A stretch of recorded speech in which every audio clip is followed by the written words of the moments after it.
The Progetto 46 at one point was at the top of its game when it comes to Blitz. It was the most popular tier 8 medium, it was an incredibly overpowered tank, and only sold in crates. But after years of existing in the game, not only has its price tag come down to about dirt cheap when it comes to tier 8s, and in fact Wargaming has given this tank away for free multiple times when it comes to just watching tournament streams, it is still one of the best tier 8s available out there. I would highly suggest for anybody that doesn't own the Progetto to keep this tank on their radar. Yes, it might be an older tier 8, but holy moly is this a strong medium. First of all, it features an auto-reloading gun. And as I say time and time again, auto-reloaders are kind of the best of both worlds. Like, sure, there are downsides. An auto-reloader doesn't feature as much single-shot damage per minute as you'll find on the majority of tier 8 mediums. But if you add on the clip plus the single shot DPM, a vehicle like the Progetto now sits at almost 3,000 damage per minute, which is pretty dang insane.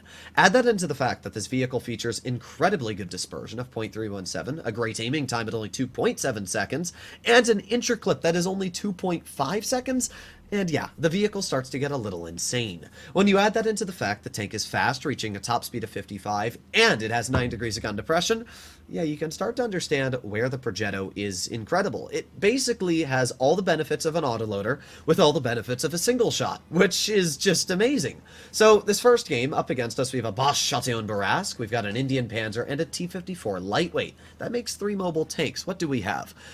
Just an FE301. So we are at a pretty big disadvantage here. All the mediums they have are tier 8s, and yeah, okay, well this is going to be a sus battle. Alright.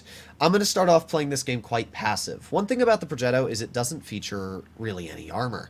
So because of that, you don't want to put it in a position where your armor is going to be the downfall of the tank. You want to stay a little bit further back at the beginning of the game, wait for your opponents to make a misplay, and benefit off of that. Now the good news is it looks like my Shark is coming over here, so that's a bit of good news. We got the Bosch Chatillon Barrasque in front. There's 1 shell into the Barrasque, and 2 shells into the Barrasque, and 3. Just like that, we were able to absolutely dump onto that poor player. The unfortunate news is that it looks like this Indian Panzer is really set on tunneling me. I'm not exactly sure why, but man, did he want to tunnel me. Alright, well, this is not a great game going for us here. The good news is that my Shark has come over to help me out. That's actually really good news, because the Shark is really the only person that was helping me here once the FE301 got cleared. Now, the Barrasque is making a massive misplay. I'm allowed to track him once, and we're going to track him again. That way our Shark should be able to finish off the Barrasque, and boom, just like that, tracking has been able to give us a pretty big advantage here. So now we're going to aim it on the lightweight, and we're not able to HE the player, but we are able to get 1 shell in and 2 shells in. Just like that, we're able to take almost 500 hit points off. And again, we've got single shot DPM as well. If this lightweight ever decides to YOLO us, we can very easily fight this player, but we've now got 2 shells loaded. Unfortunately, our 1 shell did end up bouncing, but that's fine. We got our 2nd shell in anyway, and the lightweight is now a 1 shot for us, so we're just going to drive right on over this hill, plop on our auto aim, and miss. Well, that doesn't matter anyway. 3 more seconds left, we're going to get another shell loaded, and a bonk. Nice. Alright, well, first battle. You can see easily where the Progetto allowed us to use the great gun, accuracy, and mobility to easily come out with an advantage over our opponents. Now, yeah, we were in a pretty sus situation there for a moment. The Indian Panzer was focusing us for a weird reason. I really thought he was going to focus our FE301, which was right next to us in lower health, but weirdly enough, he really wanted to shoot us. So thankfully, we were able to juke him, drive over the hill, and then the Shark was able to come in and help us out, which was massive help, so I will give that guy quite a bit of credit. This game, a pretty short battle, we were able to deal 2,543 damage, finish top on the team, and I mean, it's just such a great take. It really is. So let's do one more game and see if the Progetto can do just as well. Here we are, battle number 2. Another pretty solid matchup. We've only got tier 7s and really only a couple tier 8s, so we'll see what we can do. We got the Bosch Chatillon Barrasque, a Chimera, and an M41 Bulldog. So they do have some pretty solid tier 8s, I will say that. We also do have a Chimera, though, so I guess we'll see what ends up happening here. Starting off, we're going to use this tank's good mobility and make our way to the crossing and possibly get an early game shot off. To be fair, they don't really have slow heavies, so I guess we'll find out. And I'm not really fast enough to go where that Type 62 Dragon is, so we're actually going to go over here, and we'll see if I can get any shots off. It looks like the T-25 too, for some reason, has decided to drive into base B. Not really sure what the thought process is there. Interesting. I'm not going to try and kill myself unless I have to. But we'll see. Oh, interesting. Ah, that's even more interesting. Alright, well, my gun has decided not to like me as of right now. We got the VZ in front. We got some tanks off to the side. Interesting. ×2. Okay, not really sure what to do here.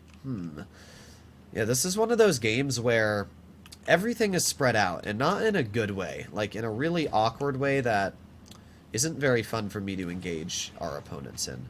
Okay, well, our Type 62 is pulling off on the top, and the Chimera just got bonked. So what I'm kind of hoping is that we can roll off to the rear of this VZ. Ah, and bounce him. That's crazy, Wargaming. That's absolutely crazy. Well, the good news is that the enemy Chimera is dead. Nebraska's crossing off to the side. There you go. Nice shot into his tank. You can see where the great accuracy on this vehicle comes into play. And again, the fact that this tank's an auto-reloader just means that we can chill here, and we can wait for this VZ to not only shoot, but we can literally just chill here and reload. Alright, well, let's see. Is Nebraska waiting for us? No. Okay, interesting. Alright, well, let's just poke this guy and miss. Well, the good news is that as an auto-reloader, we miss one shot. Doesn't really matter all too much for us. The Nebraska is going to push on the Type 62 Dragon, and while that's going on, we're going to try and get some shells out into this guy. There's one shot, two shots, and let's get that third one out. Bonk, there you go. Not too bad at all. That VZ just basically bled 700 health in return for dealing almost nothing back to us. So, again, being an auto-reloader, just always a dub. So at this point, we're going to get one shell into his tank. He does pen us, but that's fine. We get a second shell in. Finish him off. We still have 700 health left as it is, so we have plenty to deal with our opponents.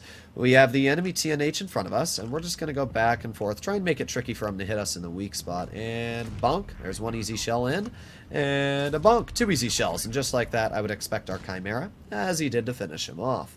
Okay, well, the Tiger P is going to finish off my teammate, but that's fine. We're just going to reload and make our way to the side of the Tiger P. I don't really care too much about that Barask, to be real. So we got 3 shells loaded. There's one, there's 2, and let's get that third one out. A bonk. Just like that, we've been able to do a solid chunk into that Tiger P and deal 2,900 damage. I mean, this is the Progetto. It is just such an incredible tank. Like, occasionally, the gun will troll you. It doesn't have the most standard pen, so every now and then the gun will go, and just kind of mess with you. But for the most part, it's just such a good tank. It makes great credits. The DPM is fantastic for an auto-reloader. You never feel like you're in a situation you can't handle in this tank. You always have shells loaded. You always are a danger to the opponents. And just like that, we easily did again top on the team. So I am always a huge fan of auto-reloaders. The Progetto 65 is one of my favorite tier 10s, and this is one of my favorite tier 8s. So hopefully you enjoyed today's video, and let me know what you guys think about this tank in the comments down below. I'll see you all in the next one. Bye-bye.